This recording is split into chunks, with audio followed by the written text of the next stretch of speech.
Iran के विदेश मंत्री भले ही ये कह रहे हो कि वो अमेरिका से बातचीत इस समय नहीं करेंगे और ना ही हमला जारी रहने तक किसी भी तरह की कहीं भी डिप्लोमेसी होगी, मुज़ाकरात होगी, बातचीत होगी, लेकिन पर्दे के पीछे ओमान के जरिए कूटनीतिक बातचीत बढ़ रही है, ऐसा दिख भी रहा है। सुमित, और बड़ी खबर यही है कि ईरान से 3 विमान ओमान के मस्कट की ओर रवाना हुए हैं और फ्लाइट रडार सिस्टम्स ने उन तीनों विमानों को पूरा ब्यौरा भी उनके पास है और उनका रूट साफ तौर पर देखा जा सकता है। इसमें 2 बोइंग 737 है जो साहा एयरलाइंस की हैं और एक एयरबेस A320 का है जो मेराज एयर का है। इन सभी ने तेहरान से ओमान के लिए उड़ान भरी थी और इससे पहले भी 3 विमान रहस्यमयी ढंग से तेहरान से आप कह सकते हैं कि एक दल कूटनीतिक तौर पर एक दल ओमान पहुंचा था। हालांकि ईरान बाद में इन बयानों को पलट गया और उन विमानों से राजनीतिक सवार थे, ये भी उन्होंने कहा है। गौरव, हालांकि अब ये 3 विमान जो दिख रहे हैं उनमें से एक ईरान के विदेश मंत्री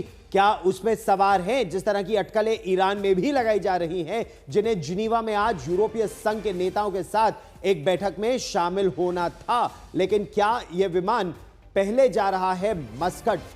प्रणय उपाध्याय मेरे सहयोगी ज्यादा जानकारी के साथ हमारे साथ जुड़ रहे हैं।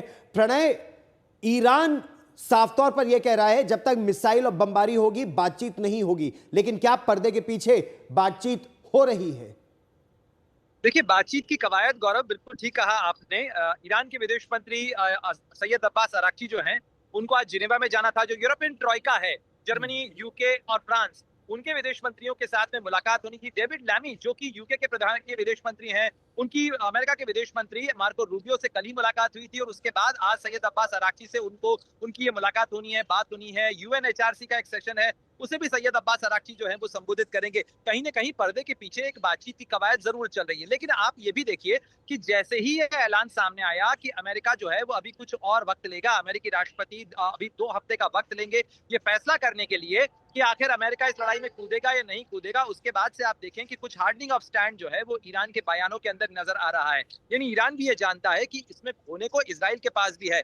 2 हफ्ते तक लड़ाई को खींचना और लगातार अगर बमबारी, लगातार मिसाइलें यदि इजराइल के ऊपर गिरती रहेंगी तो इससे जो घबराहट है, इससे जो परेशानी है वो इजराइल की भी बढ़ती है।